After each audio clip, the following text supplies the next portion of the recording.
most African parents, and many of you can relate to this, it's either you're a lawyer, you're a doctor, you're an engineer, or you're a failure. it's everything else is, you're pretty much trash. Hey, what's up, fam? My name is Sahr, Lebbie, and this is Africans in Tech. So one of the reasons I decided to do Africans in Tech was because I work with an organization called Slint. So Slint is Sierra Leoneans in Technology.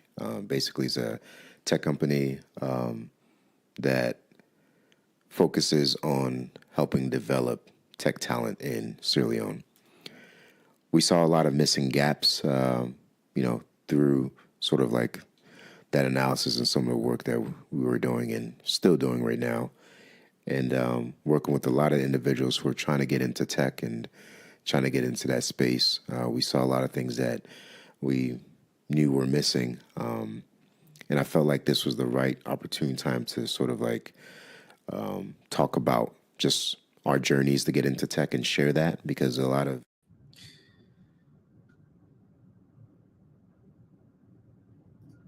All right. Welcome to Pan-African Perspectives, where we dive into real-life experiences of visiting Africa, moving to the continent, investing in African ventures, buying land, all of the above, with the ultimate goal of advancing Africa and restoring it back to its rightful place on the world stage.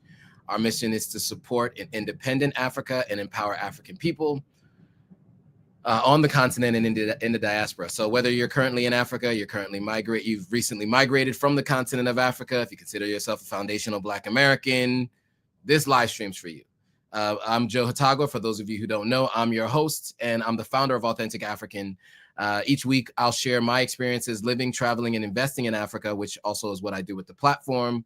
I also help bridge the gap between Africans living on the continent and in the diaspora to do all the things I have said previously. From time to time, I'll also be interviewing folks who have made the move to the continent and or are doing business on the continent and are doing some significant things to help advance the continent to get us back to the rightful place on the world stage. So we're talking to folks who are aligned with that mission.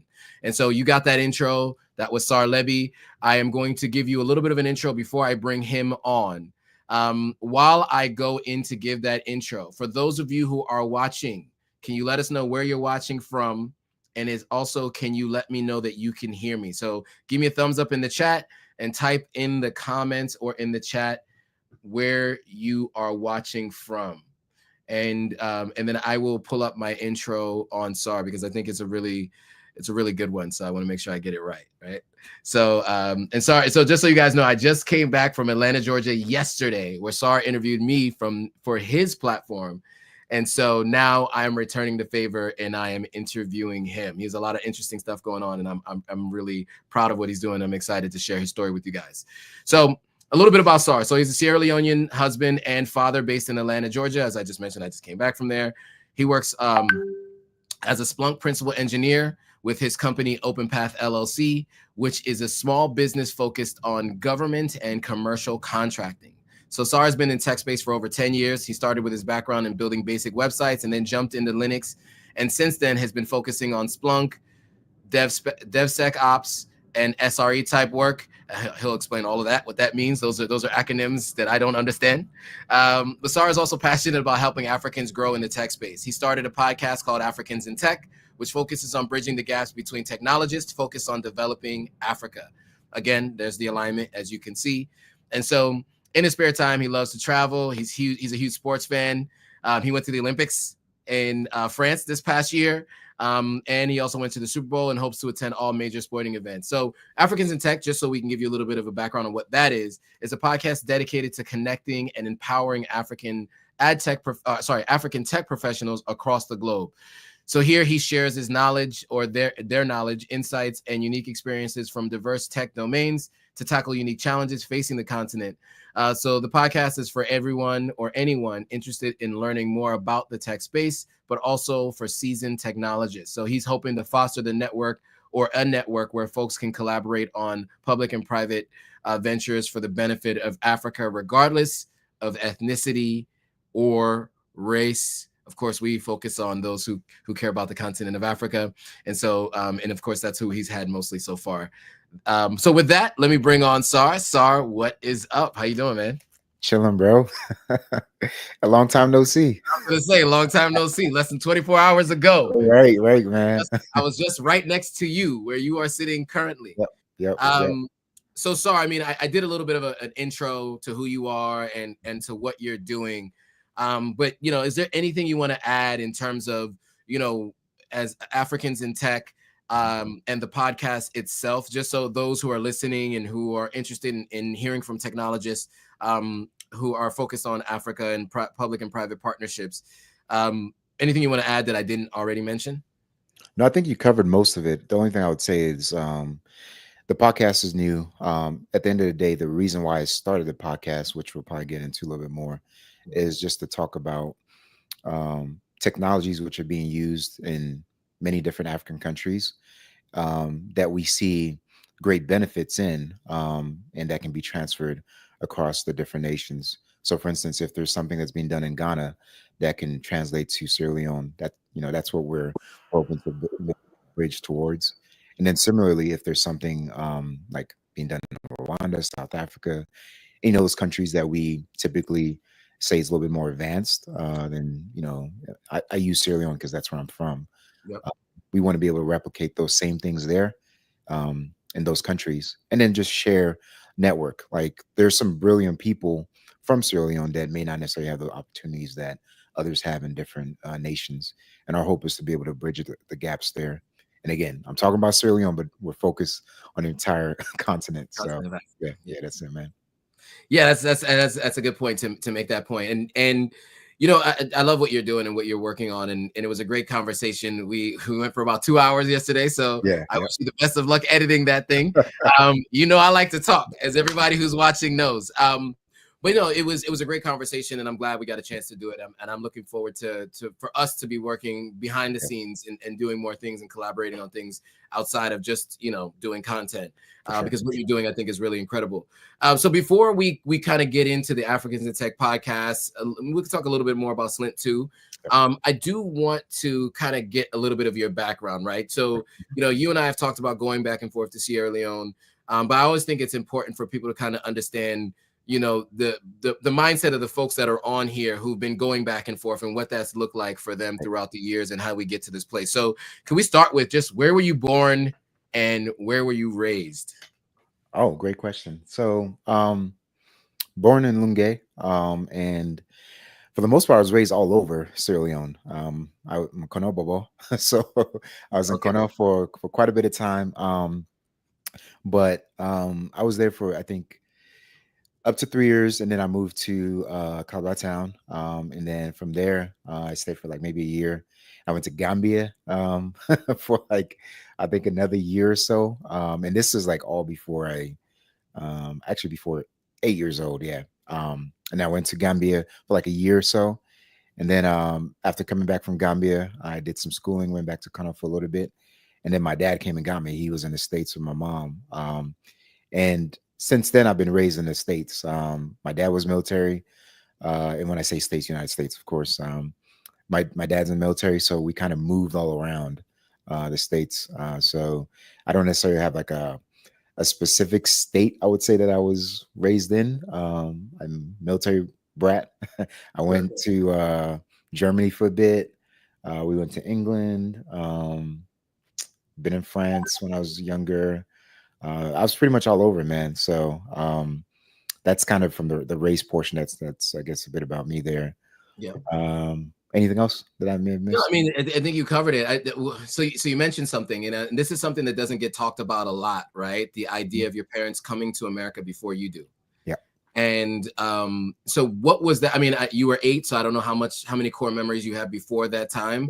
But you know, what were your thoughts of America, or what were you expecting, right, when your parents were coming to get you? If you can remember back that far, you know, you'd been in Sierra Leone, you go to Gambia, and now, and by the way, was that because of the Civil War? Is that why you ended up in Gambia? No, I had some family over there. That's you had family there. Yeah. Which is common, by the way, just so for those who are watching. Sierra Leone, I've talked about it at length on this this live stream, so you guys know. But one thing that people don't know is that pre-Civil War and through the Civil War, many people were moving from Sierra Leone to Gambia, and so there are a bunch of people there that are like Gambian Sierra Leonean mixes. There are people who just straight up from Sierra Leone and moved there. When I went to Gambia, I met some folks who spoke Creole and who very much Sierra Leonean, but just were in another place. So anyway, back to that question. For you, what was that like? Knowing that there was a potential to go to this place that is hard to describe or to understand. Do you even remember what that was like? Yeah, I mean, initially, I wasn't. It wasn't like I was excited about it. I know there's a lot of folks who were excited to kind of leave the country, at least now. But back then, if you guys remember that's like the high time of like the feud Blood Diamonds. So, Charles Taylor, like the issues that were happening there, like we were running from Kono. So What year is this? So I came in 94. Okay. So Okay. like high time of it, right? So right at the a lot of folks, a lot of folks were like trying to, run away from a lot of the issues that they were seeing there. But for me, I was a kid, so I didn't really understand like anything outside of like just what I was exposed to. And I wasn't really told much about the States per se, so I didn't really have like an idea or an expectation behind it prior to to my dad saying he's coming to get me. But as soon as I was told that he's going to come, I think the year before he came, it's unfortunate. There was a lot of jealousy from family members there, and a lot of things I would say I had to work through from a mental wellness standpoint that that I went through through that time. But I think the opportunity itself is great, but you have to understand that not a lot of people get that opportunity, and because of that, there's a lot of jealousy that's inbred even within family. So that part was a bit tough, but then I also miss my mom and dad. So that piece, like wanting to kind of rebuild that relationship, was also something I was really looking forward towards. So okay, that's fair. And I would imagine because one of our biggest issues in Sierra Leone is brain drain, and many African countries have this issue. I think it really more impacts countries like Sierra Leone, where the infrastructure is a little bit further behind some other countries. So I would imagine some of the stuff that you're doing really is helping to try to solve that to some degree, right? As much as we can. We all small, right? As much as we all can. Yeah.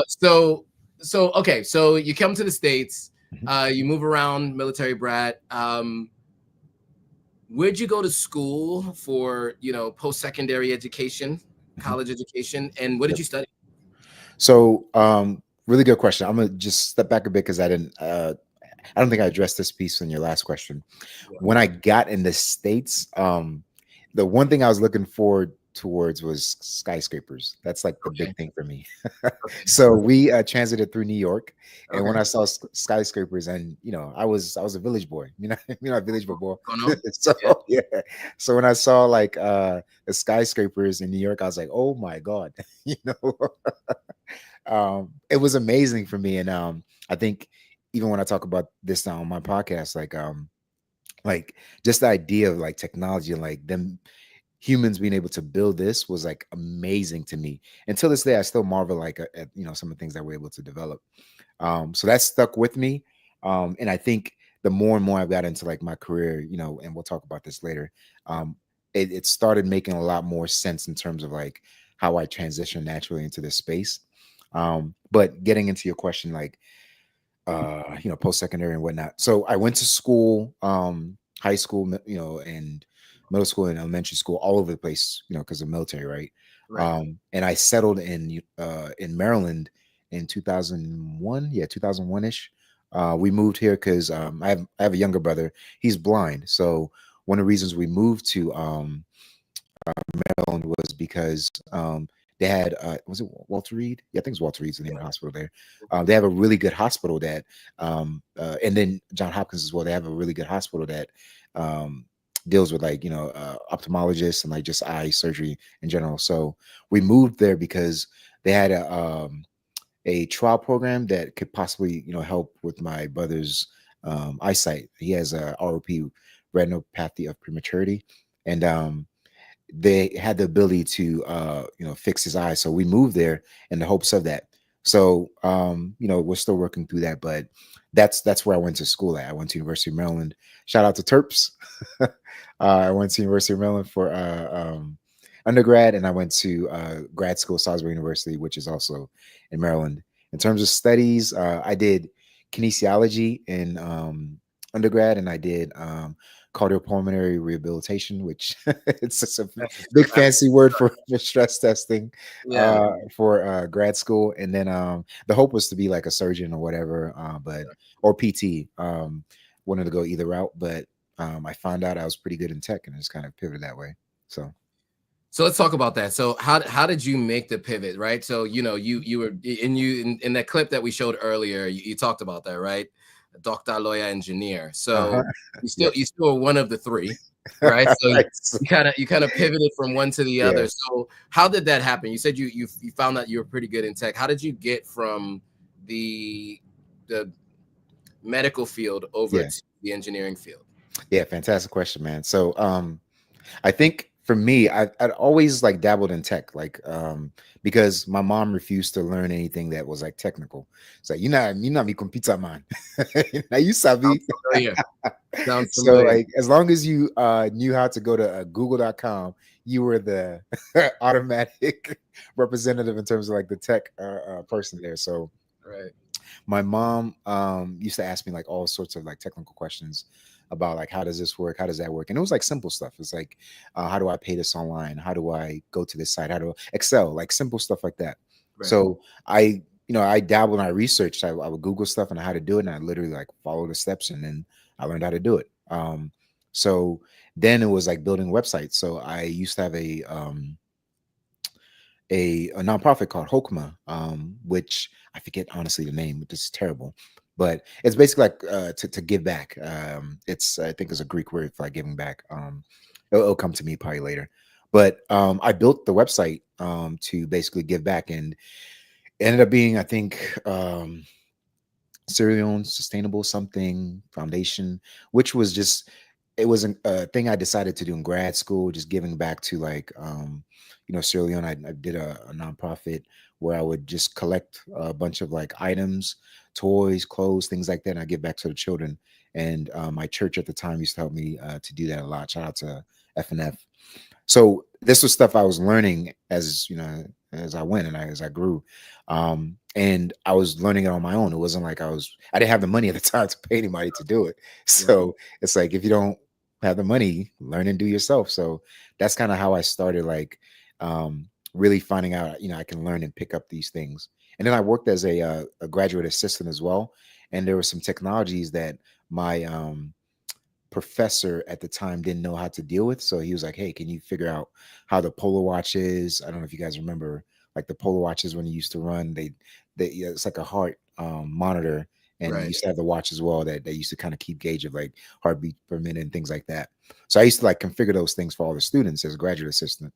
So I did that, and it was easy. It wasn't like it was really difficult. Just read the instructions and then went through that. And then upon graduate upon graduating from grad school, I started doing cardiopulmonary stress testing at Holy Cross Hospital, which is in Silver Spring. I hated it. Not that I hated the work itself, but I hated it because it didn't seem like there was any upsides to it. I had this older guy that was ahead of me. He was the senior stress tester, and I said this in my podcast, and I'll say it again. He said this to me, and this is what made me say, "Oh no, this is not about to happen." He told me that he would be leaving in about I don't know if it was like 10 or 12 years, and then all of this would be mine. So I'm like, I 10 gotta yeah, like I would be a senior when he leaves. So I'm Right. like, bro, so you're saying I have to wait for you to leave to get your position, and I was barely getting paid at that time anything. Right. Right. So I'm thinking to myself, I'm like, bro, this dude literally is telling me to wait 12 years to make. I think at the time was like he was making maybe 70, 80,000. Which is I'm not frowning on that at all, but for 12 years I was like that's not what I want to do. I had so many different dreams and plans and things like that, and I just couldn't see myself waiting for that long. And one of my boys, Desmond, he pinged me. I think maybe like a month or two later or something like that. He was like, "Hey, bro, I'm learning Linux, and I think you'll be really good at it." So then I took the training with him, and I was, a bit apprehensive, but also skeptical because I thought, why is Desmond telling me to do X, Y, Z? I went and did my, I did my degree. I'm this big man. I have my And you got your masters. master's too, Yeah, I right? have my masters. I must do this, So like a lot of those things I had to combat internally to kind Sure. of pivot to something that I didn't really know. And once he sold me a check where I think he made like $7,000 or $8,000 like in one check, I was like, hey, I'm there, bro. Don't say Yes. anything else.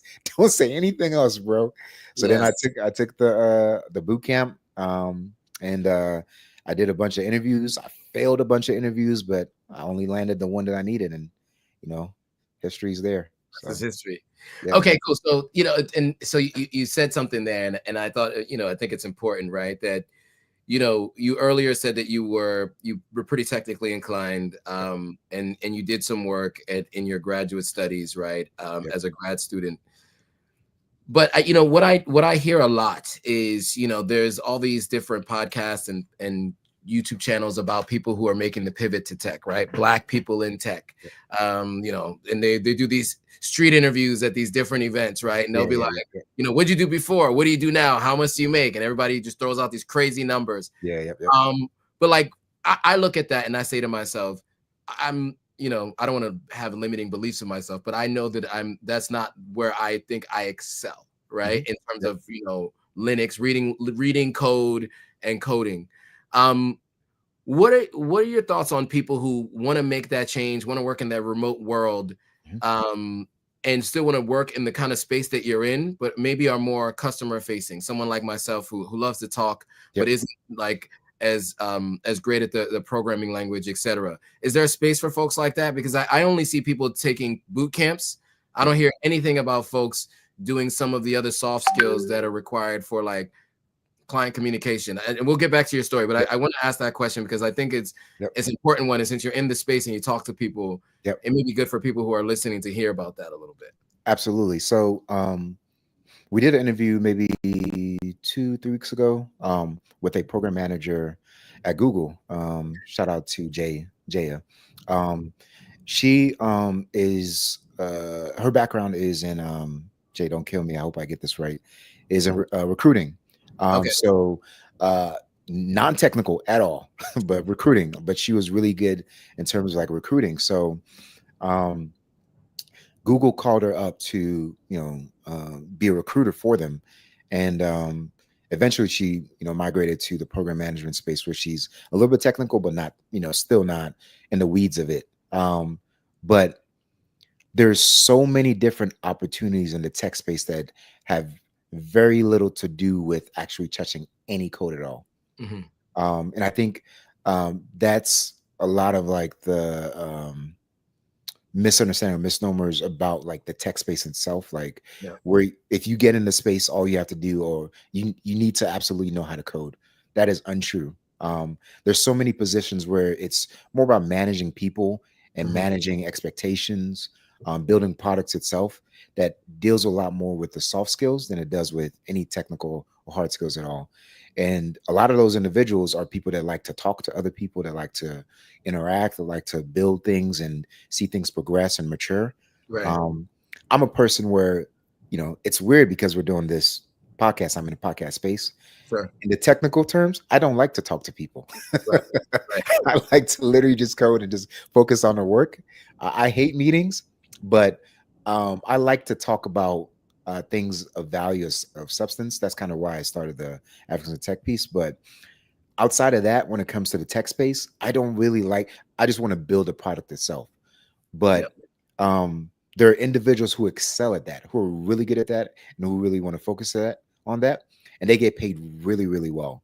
Hmm. You can look at levels.fyi, which has like um, it basically tells you like what you can get paid at different levels. So, with the FANG organizations, Facebook, Amazon, Apple, Google, Netflix. So it'll literally tell you, if you're a L3 or L2, whatever it is. And there's positions that are non-technical that get paid in the 500s. I'm talking about half a mil up to $1 million.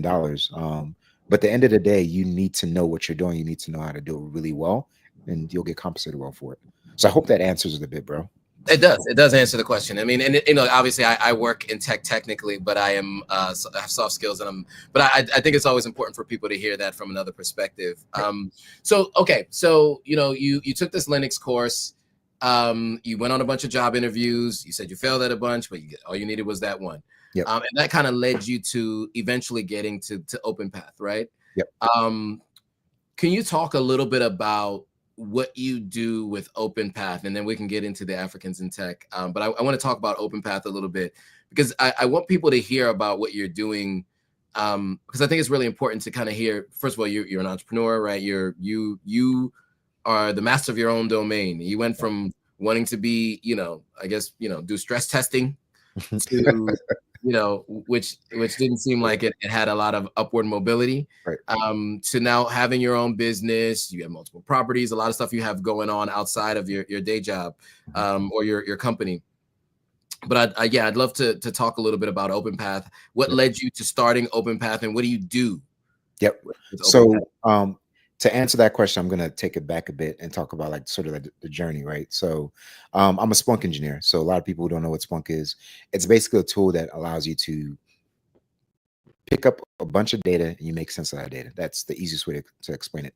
Okay. So Splunk is a term which means like deep cave diving. So that's how the founders came up with it. So imagine you're looking for something that's like a diamond in the rough, or something that's like really valuable, and it's amongst a bunch of other like nonsense riffraff, right? So what Splunk allows you to do is basically find that gem, whether it's from a security perspective or operations perspective, and make sense out of it. So that's really what Splunk is in a nutshell. So initially with Linux, it was just to learn like the base. Oh, I'm sorry about that. I'm getting pinged about that. I'm so sorry, guys. No worries. That's the thing with having a computer integrated with WhatsApp. You get pinged. All the time. The integrations, man. Let me quit this, and good. All right, so we should be good now. All right. So picking back up. So from the Linux standpoint, I was just trying to understand the base operating system. Like, so how does Linux work? What is Linux? What are things I can do with the Linux operating system? And then from there was setting up the Splunk base components. So like, how do I pick up this data, and how do I even make sense out of it? How do I even know where this data is at? So understanding that piece. So I was really fortunate. I'm really grateful to God that, he graced me with the ability to land a job directly at Splunk Inc., like the actual company that built the tool. Okay. So if folks don't understand like how that is, so imagine you have Google, let's say Facebook, you have Facebook, the app. So you can work for a third party that utilizes Facebook services and does a bunch of things with it, or you can work directly at Meta, and get, your check and all these other things and your trainings, all this other stuff from Facebook directly. So I was fortunate enough to work directly at Splunk, and they literally taught me everything from ground up. All I need to know is base Linux and find my way around the operating system, how to do like some basic networking, understand basic security and user administration. Really basic stuff that I understood from the boot camp, and also stuff that I did when I did an internship, which is another piece I didn't really talk about. It's extremely important that if you're trying to get into the tech space, get an internship. Doesn't matter where, just get an internship.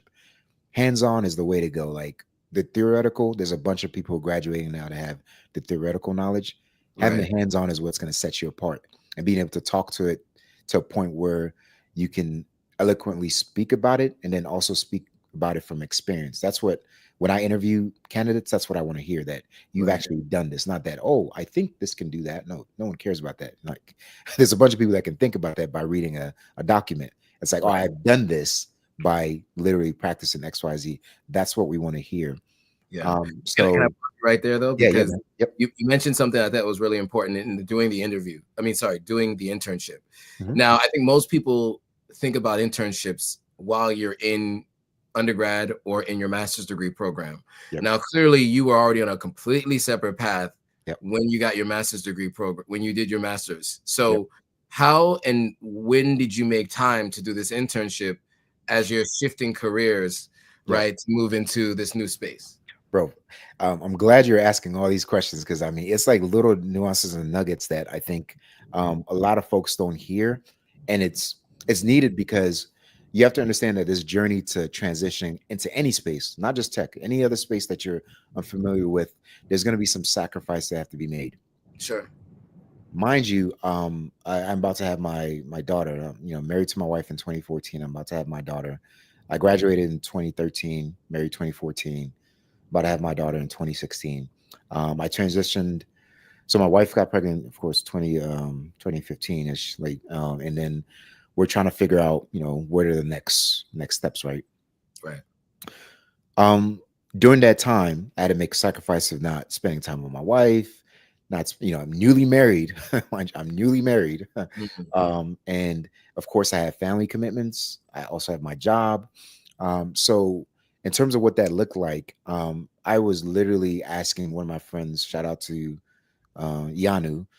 He had a tech company called Tomba World, which is now it's focused on AI based stuff, but at the time was machine learning.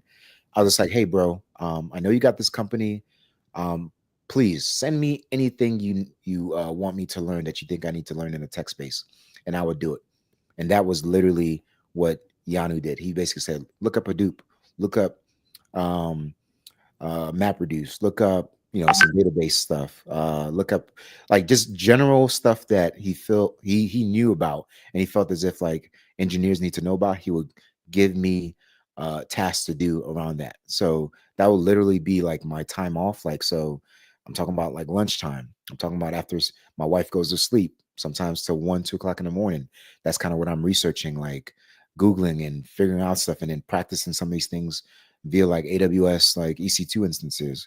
All of these things are things that I'm doing on the side, um, trying to pick up like this new skill set whilst having a committed job or a commitment to a job that, my 9 to 5.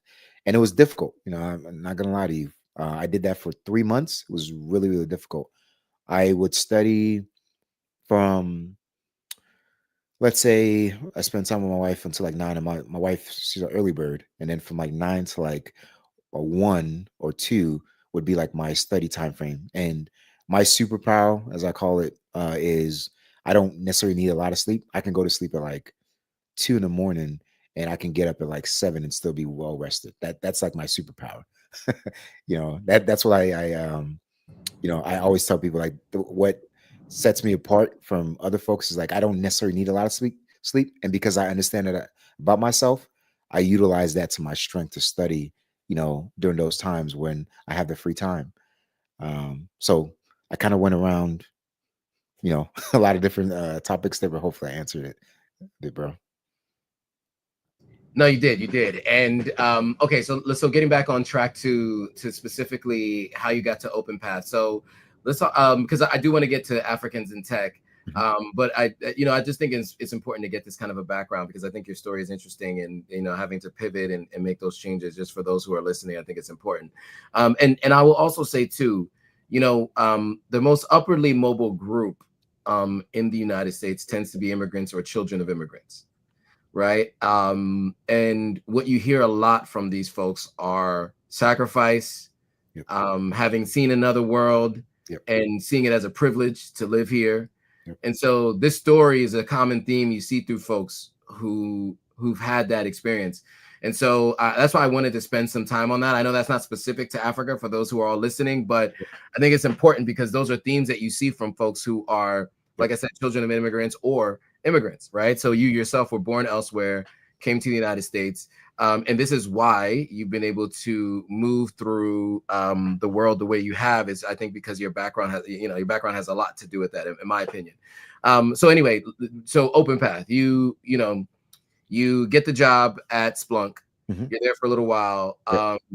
Do you go directly from there to Open Path? And okay, maybe we can quickly get through how you got to Yep. Open Path, and let's talk about Open Path for sure. Yep. So OpenPath, I worked for a bunch of different companies after Splunk.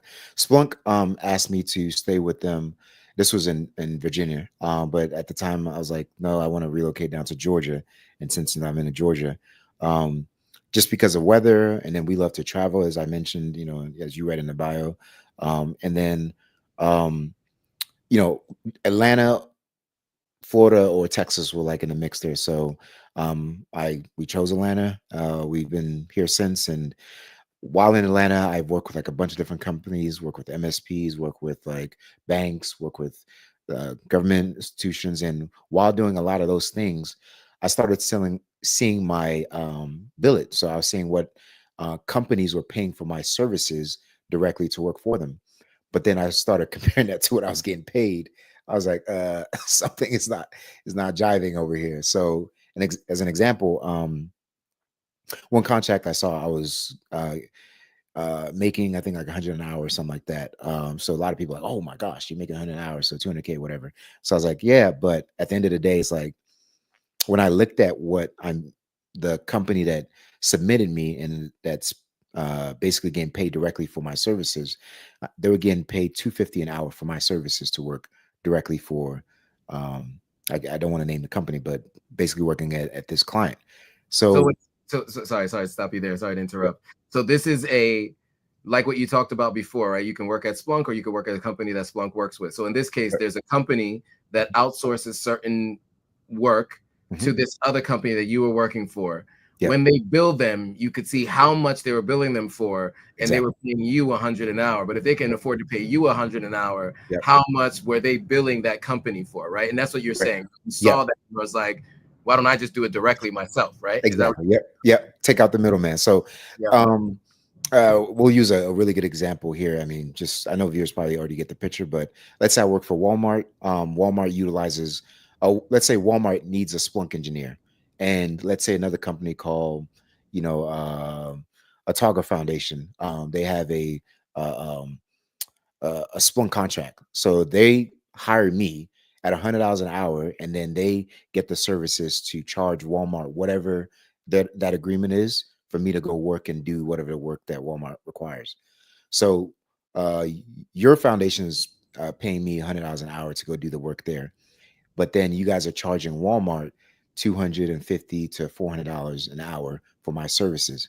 So then it's like, oh yeah, you're making 200K or whatever, but then they're making 800K for you. So it's like Right. that doesn't necessarily align in my view. So like I'm grateful for that amount of money that you guys are paying me. Don't get me wrong, but in terms of like the work itself, I'm literally doing all the work. So how can I put myself in a position to actually make, even let's say like 200 or 300 an hour? Like that's Yeah. that's kind of what I was looking at. So that's what I started focusing on more so. Okay. And then, so seeing that, you're like, all right, let me take out the middleman. Let me start OpenPath. So what does OpenPath do today? And like, what's like your remit Yep. as part of OpenPath? Yeah, so another great question. So initially OpenPath was started in 2017. It was just an LLC that I spawned up so that I can work, under a 1099 and be able to do all the things that I need to do as a, self-employed person. Right. And then I started seeing that, hey, the government needs XYZ services. So um till this day, I'll be honest, I still haven't got a prime contract. I've done a lot of sub work, but a sub work is still good because it builds what in the government space called past performances. So I built a lot of past performances working for the last 6, 7 years in that space. But in terms of like getting like a prime contract, which is like I'm talking about the 50 mil to 100 mil to 600 mil, which is one contract I'm working for right now. And I'm getting paid well, mind you. But at the end of the day, they're making 600 mil, and it's not just Spunk services. There's a whole bunch of other things in the mix. So OpenPath itself was created to um, be able to work directly with government or commercial agencies / companies to be able to do whatever services and work that they require. Our specialties or focuses are on Splunk, cybersecurity in general, AWS or cloud migration, and then in terms of staffing, we do that as well. So that's our core services there. Okay, nice. So so yeah, I wanted to get to that point so people understood where you're at and what you're doing, and so that leads us into Africans in tech. So you are an African in tech, right? Yep. Yep. Obviously. So how did the idea of Africans in tech come about? Like what made you decide that you wanted to do this? And we kind of, it was a little bit in the intro, but I'd love to hear from you live how you came to the idea of doing it, and yeah, how did you come to the idea of doing Africans in tech? Yeah. So the idea really came from Slint, which I know we'll talk about in a different podcast. Mm, I was doing my work as I normally do, and one guy from my list, contact list, contacted me and said, "Hey, bro, can you help me with this Splunk issue?" So I said, "Hey, yeah, sure, that's fine." And then from there, we started a WhatsApp group where he had it as friend. Friends got added, and then all of a sudden, it became like this giant group of people that were just asking each other questions. So that's how Slink got formed. And through that, I was like, okay, this is great that we're focusing on Sierra Leone, because the idea was a bunch of Sierra Leone engineers, and not just engineers, individuals who are in the tech space or interested in the tech space, getting together and putting their minds together to build applications and solutions to be able to solve like actual problems. That was the idea behind Slint. So then I started thinking to myself, a lot of things that we're building are solutions that are already built in other countries. For instance, um, the shared ride solutions that are all over different countries in Africa. When we talk about, delivery apps, like some basic things that are already utilized in other countries. I was like, how can we network with those engineers and those companies that built those same solutions and transfer that knowledge to Sierra Leone? So I was like, oh, this would be great if we can interchange knowledge in between, different countries. So that's literally what the idea came from. And then I was like, what about people who are even trying to get into the tech space? What if we created a platform where they can talk about, sort of difficulties? There's a lot of boot camps now that are like trash that just mm, kind of lead you astray and take your money. What if we talk about those things as well? So we help people to navigate the pitfalls.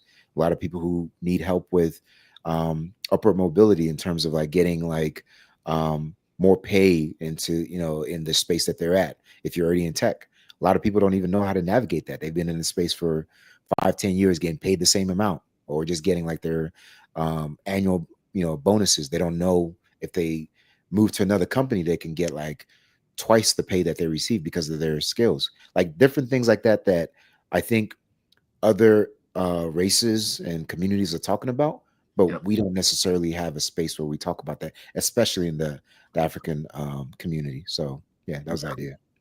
That's really important. I mean, I have a friend of mine who's done like 3 different boot camps and has yet to come out of it with a role that they initially had thought every time they did a boot camp, right? Yep. Their Yep. expectation was that they're going to do these boot camps and something was going to come out of it. Yeah. Yeah. So, and I know you talk about this on the podcast. So I'm not going to ask you specific questions about boot camps and all of that stuff. If people want to know, go check out Africans in Tech. But who are the typical people that you have on the podcast, right? So you mentioned that you've had someone who's a project manager, project or product manager. I can't remember which one it was. Yep. I was them mixed up. And I'm sure you've had other types of folks, but like who's typically are you having on? Obviously African, but Yep. like typically like what kind of roles, what kind of companies do they work for? What do they do? Yeah. So I mentioned Jaya from Google. I've had um what's his name? What am I blanking out? Richard, my brother, who's a Splunk engineer. I've had Tunde, who's a IAM engineer. I've had identity access management, if familiar with IAM acronym. So that basically is like if you want to deal with security and handling things around that. I've had a Scrum Master on. I've had a UX researcher based in Nigeria, and so we talk about that. So it's not just for folks who are in the U.S. It's folks literally all over the globe. Because the idea also is, if you get into that space, how much did you negotiate your salary for? How to even negotiate your salary, things like that. Um, Product owner as well. We have well, you product affiliation. So I think to me, my hope is to get people from diverse backgrounds, regardless of what tech domain you're in. It's getting people in different spaces and talking about their, what their day to day is like, how did they even get into that space, and how to navigate that space. And we also have like a engineering manager. That's what Akil's role was, as an engineering manager. Which initially he was a technical guy, but now he's not as technical. He still knows it, but he's doing more so with like the soft skills and managing expectations. So Awesome. Tim Black, shout out to Tim Black. He says, I wonder if African governments are supportive to startups. You and I had this conversation yeah, offline. yeah. But can you talk about that a little bit? So you're obviously working with the American government, right? And Mhm. you so you're a contractor with the American government. I know this is something that conceptually is an easily transferable skill Mhm. and service to be able to offer on the continent of Africa. What have you found in terms of working with governments in Africa, not just yourself, but when you're talking to other people who are trying to do it, no specific governments, Yep. but what have you been seeing in terms of, offering these services or what you do in the United States on the continent? Yeah. So before I answer that question, I'm gonna go back a little bit, as I've been doing. Um, Governments, regardless of what country we're talking about, they require security, which is primarily what I use Splunk for. They require cybersecurity services. Right. Um, the U.S. is no exception. There's a lot of loopholes, as you can see. We've been hit with a lot of cyber attacks within the recent decade, and we're still getting hit. Right. The same thing applies to, all countries in Africa, regardless of what government institution or agency it is. You need, and it's a must to have good cybersecurity practices and hygiene. So, when it comes to knowing who's on your network, what they're doing on your network, how they're utilizing services on your network, those are all things that they require. So, um, in my field, I am not at liberty to work directly with uh, African governments, just because I have a top security clearance, and I do certain things here that does not allow me to work directly with governments. I can not work for. I can advise, but I can't work for them. So if they say, "Hey, I need help to," or "We need help to do X, Y, Z," I can say, "Well, I would go about it this way. I cannot necessarily work for you. I can get paid for your services." So that's a Okay. limitation that I have. But in terms of uh, my my capacity to help them, that's one of the reasons I work with Slint. They're nonprofits, so I Yeah. can work through them and offer advice and things like that pro bono without necessarily like getting a contract. Now, if I did rescind my TS and all that other stuff and say, "Hey, I don't want to work with the U.S. government or any um, government agencies at all," then now I'm free and at liberty to work for any government institution. Now, of course, it has to be worthwhile for me to to leave that as well. But to also add on top of that, I've worked for commercial institutions. So one of the things that we did in 2019, yeah, 2019, I worked with Ghana National Petroleum Company. We deployed Splunk there, and this contract was was procured by Imotech Solutions in Laurel. Shout out to those guys. Another Syrian guy, which I highly recommend you talk to as well, Mohammed Fofana. So Mo is Okay. super smart, super brilliant, and he's been doing government, not government, well, not just government. He's been doing contracting in general in the African space for a long time. So he was basically saying, "Hey, we need help to kind of do some things around Linux, syslog, and Splunk, and all this other stuff." And he called me up, and we deployed Splunk there, and um, you know, there's some challenges there that we faced.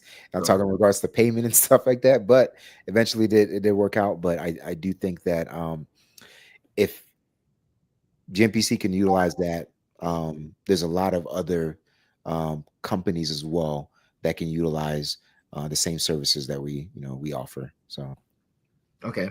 So the need is there. In talking to folks, what have you heard from folks in terms of when they go out and pitch? Have they had success getting in the door and getting, these African governments?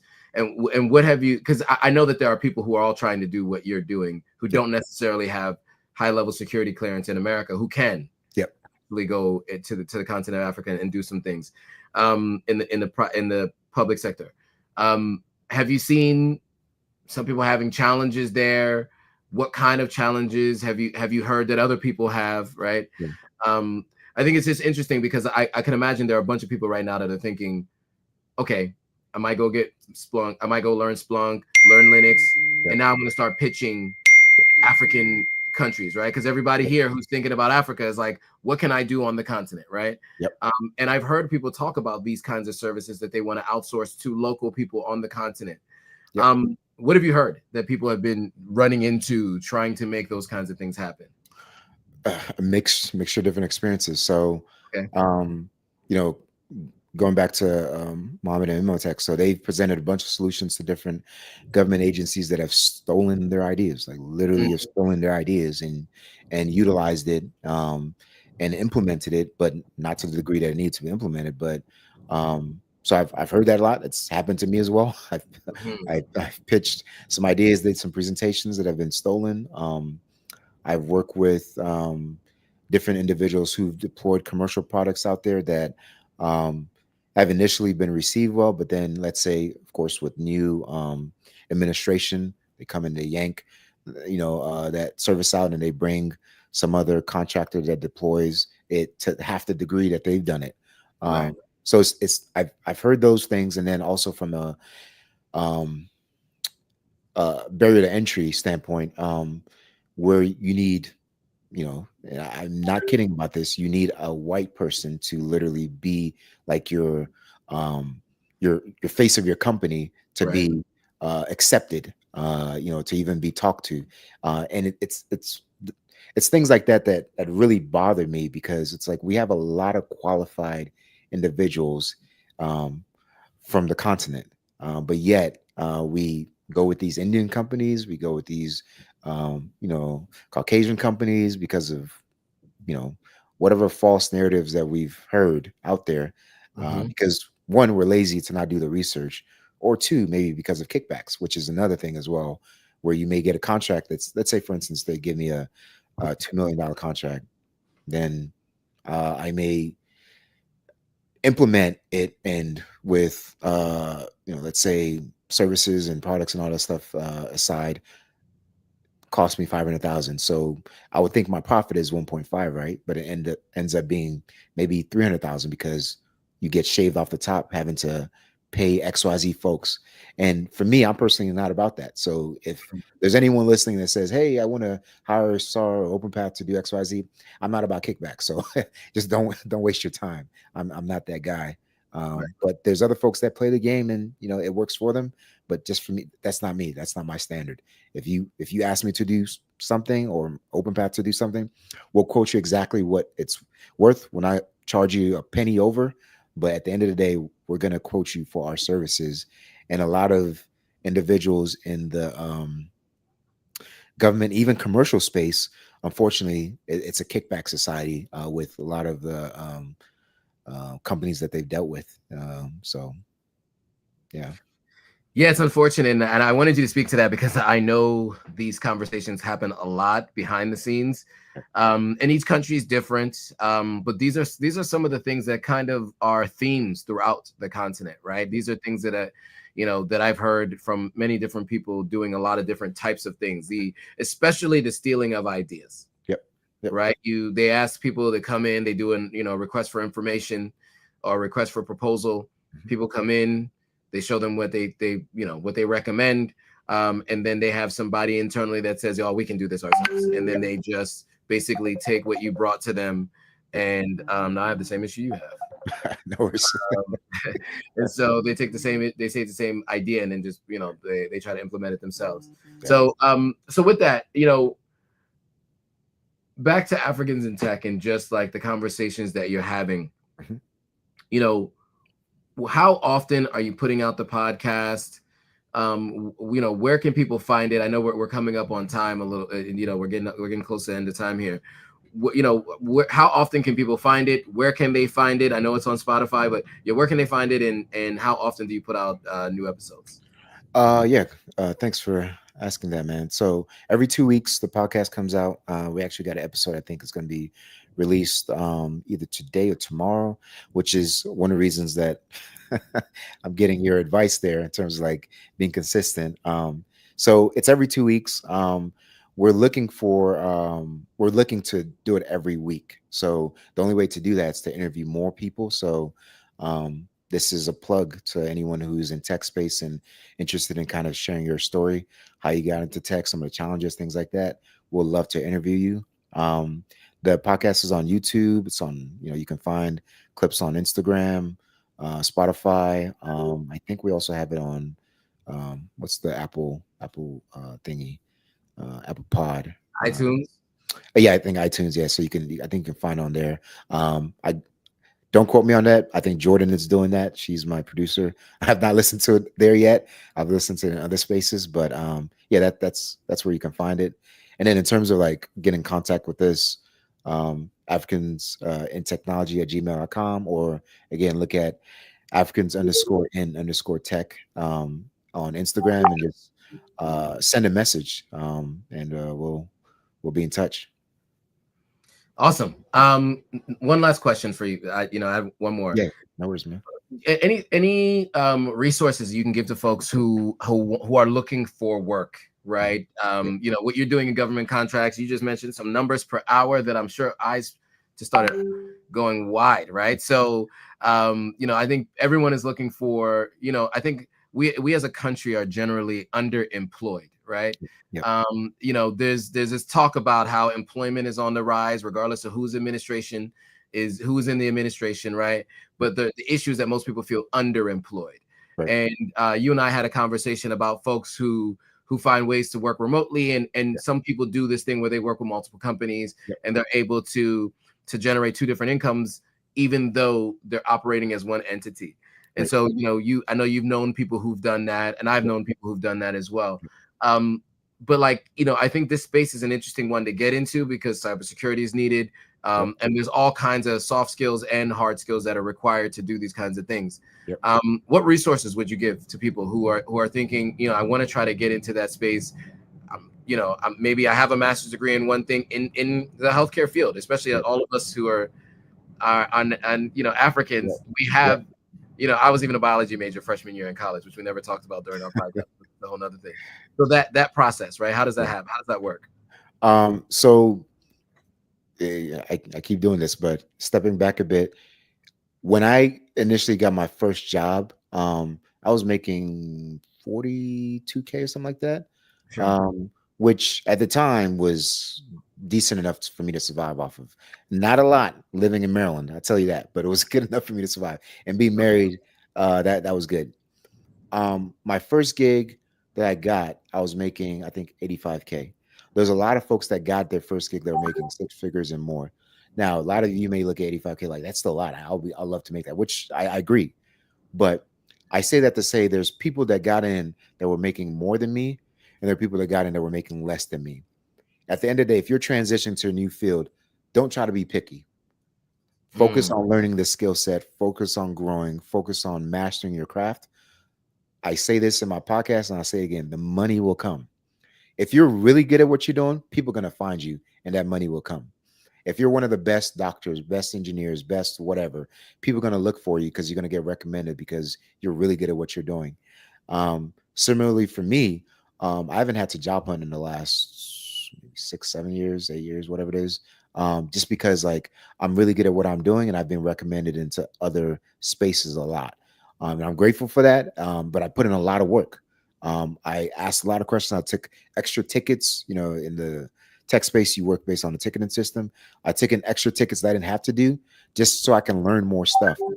So if you're trying to get into this space, focus on learning and focus on growth and really mastering, even if it's one area in a specific domain, focus on that. So if you want to get into Splunk, for instance, onboarding, which is basically bringing data in. Focus on that area and really be good at it. And when you interview for a company that's looking for like a engineer to do onboarding, you focus on that, highlight that, focus on that as far as your strength, and then talk about all the other things that you've done with that. That's going to help you stand out a little bit more. Because once they know, and I say that because that's what I look for when I interview people, once they know that you're really good in that space, they know that you can learn to other areas. It's just a matter of time. But if you're like just like you literally fresh, just graduated from boot camp, and you know a little bit about everything, but you're not really a master of anything, it's really hard to work with that because that's a dime a dozen. You can get a bunch of folks that know how to do that. But actually having individuals that are really specialized in this one area and can really focus on that, that's really what sells for most companies when they're looking for someone. And when you look at job requirements, don't panic when you see like all these other like prerequisites and all that stuff. That's BS. Like most of these jobs, you won't know all those things. That's you're never gonna find somebody that's like fully complete in all these areas. Typically, you may have these unicorns, but if you can learn and master 2 or 3 domains in terms of like what they're asking for and be good at that, then you put yourself in a better footing to be able to get that job. And I see a lot of folks when they get out of boot camps and stuff like that, they just know bits and pieces. But then when you ask a question that's kind of like, off the perfect utopian like deployments spectrum, they get lost. You got to be able to think outside the box and be able to solve solutions. And the only way you know how to do that is like really digging into something and mastering it. So, and I'm not saying mastering it like having like 10 years experience. It's more so mastering in the sense of like I spend my day like 3-4 hours in a day digging into this solution, application, this, whatever it may be, and really focusing on that. So Got it. And by the way, I see a bunch of people joining. If you guys find this interesting, make sure you hit that thumbs up. Make sure you share this with folks who are Africans who are looking to get into tech or who are already in tech. And I think anybody who who is underemployed, who's looking for a remote job, this is definitely the live stream you should send to folks. This has been really insightful. You just gave some advice. Any final words you want to give to the folks before we go? yeah, I'm gonna add to just that last question too. When it comes to like the job hunting piece, this may be a given for some people, but quick applies, don't do quick applies. That you're wasting time. People do that all the time with LinkedIn and ZipRecruiter and all these other places. Once you apply, follow up. Joe mentioned this. I think he said the gold or the money is in the follow up or the follow through. Fortunes in the follow up. The fortunes and follow up. So it's extremely important that once you apply, look at the recruiters that work for XYZ companies, reach out to them, say, I've applied for this job. This is why I feel like I'm the best or I'm a good candidate for this position. Do those things and make sure that you are actively trying to get a job, not just putting feelers out there, which is what a lot of people do. And what I mean trying to get a job is like you're doing follow-ups, that you're researching things about the company, that you're looking at different things about the company so that when you get that interview, you're in a position to talk about, what you've done in terms of your research around that. A lot of folks, when you get the initial interview, you need to wow them. You have to take interviews as if like it's your last interview, that you won't get the opportunity again. And I think a lot of people don't value interviews nowadays. They think it's, oh, I'm going to get another one, or this other opportunity is going to come. Again, all you need is one opportunity. And if that first opportunity you can get that and you can roll, why put yourself through the burden of going through 100 more interviews and the stress of trying to get a job and still working your 9 to 5, whatever that is, still trying to, figure out what your next steps are, maybe take another boot camp, whatever that is. Like, don't take those interviews for granted. Really study and focus as much as you can on what you know. And there's things that you won't know, but don't try to like learn everything all at once. And then the last piece is when it comes to a mentor, find somebody somewhere that is willing to mentor you. And it's as easy as going to somebody's DM and say, hey, I'm looking for a mentor. I know that you're really good in this domain.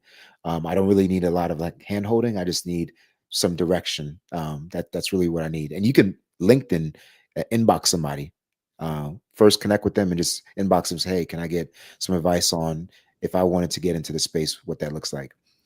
Please, for all of you listening, don't all message me. I have like 20, I have like 20 folks that I'm currently mentoring, which is a lot, you know. And you want to get a mentor that's actually going to be able to pour into you. That's not just going to like, you know, give you some really terrible advice, Right. or advice that doesn't really like pertain to you. So really focus on finding a good mentor, and that's going to help you get really far. So yeah, that I think that'll be like my last piece there, man. That was all great insight. And one of the things that you said, I think that may have gone over people's heads, and I think it's really important to drill down on this, is, you know, the concept that I always talk about, working to learn, not to earn, right? Obviously, you got to make a living, right? Yep. But I think there's a sense of entitlement we have here as Americans, Yep.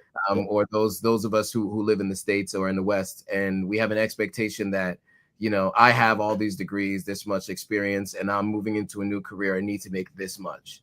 And I think what you said there was really important. You're going to find people that are going to make more than you. Sometimes you're going to find people that make less than you. Whatever it is, you need to learn that skill, get good at it, have the experience, and then go look for the next place where you can get paid what you should be paid.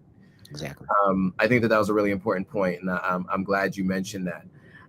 Well, look, you know, Sahr, I appreciate you deciding to do this last minute. I asked you yesterday. No worries. So I appreciate you joining, and all of you who are watching, thanks for watching. Make sure you share this with folks.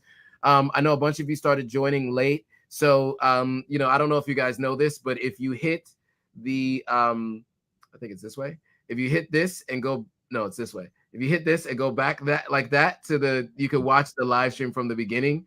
Or if you know, yeah, so you could do that to watch it from the beginning, so that you can capture everything that Sahr and I was talking about, because there's a lot here, and I think it's really valuable information.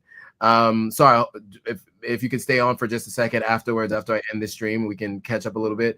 But for all the rest of you, thanks for watching. I will see you all on the next live stream. Cool. Bye, guys.